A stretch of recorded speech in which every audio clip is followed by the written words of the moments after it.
Talk Lionesses as a Battle of Britain this Sunday, and victory versus the Welsh will book Serena Weigmann's side in the next round of the Euros. Here we go.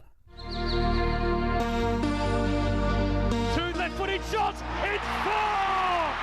What a performance from England! How things can turn around so quickly in one game, and that's why we love this sport. In Serena, we trust. You saw today, so they wanted to bring that energy, and when you do get together and things work. They were absolutely fantastic. They actually look like potential winners of the tournament, which is fantastic. So we put on a dominant display today. We're in the right mindset, and yeah, we've turned up. It will be a different game. Wales will bank up 5-4-1, look to hit England on the counter, make it as ugly as they possibly can. Harry Holland into the penalty area, got a feet sorted, and it's in!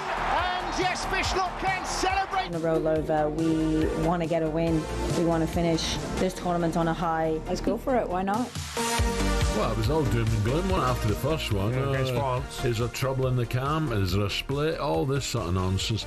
John is now to preview England-Wales live on talkSPORT. Former Lioness and Liverpool forward Courtney Sweetman-Kirk. Courtney, a very good morning. Good morning, Courtney.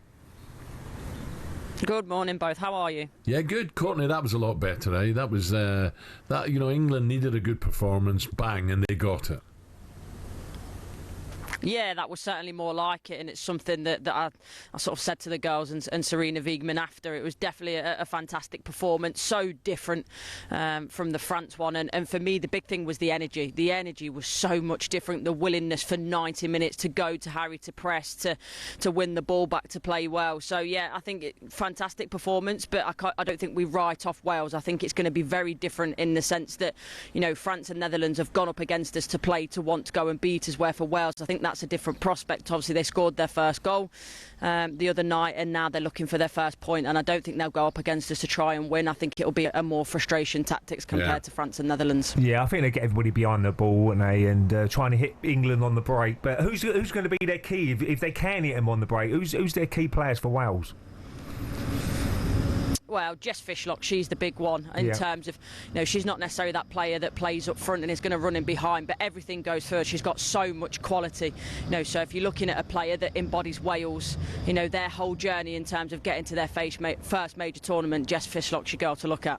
Yeah, I think the first goal's always so important as well. If you can get an early goal, if you're England, then suddenly Wales might have to change a little bit of tactics, and it could be, you know, it could be 5 or 6 then. It's just that if you can get that early goal of your England's point of view. I expect England to beat Wales. As you say, it's going to be ugly. It could be, you know, it could be a patient game. But if they beat them, I think the draw, they'll miss Spain, won't they, if they come runners-up in the group? Am I right, Courtney?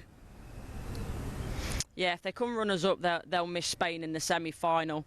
But I think there's potential they'll meet Germany in the quarter-finals, which will be a tough game. So, you know, it's one of those. Obviously, you want to try and avoid the best teams for as long as possible, but equally to go and win a tournament, to get to a final, you're still going to have to beat some really good teams. So, yeah, I think sort of hopefully once we get to that quarter-final stage, it's going to be really tough regardless. And Courtney, how's the atmosphere's been? And everybody's really took to it, and it's been a really good to watch, and the fans have really enjoyed it.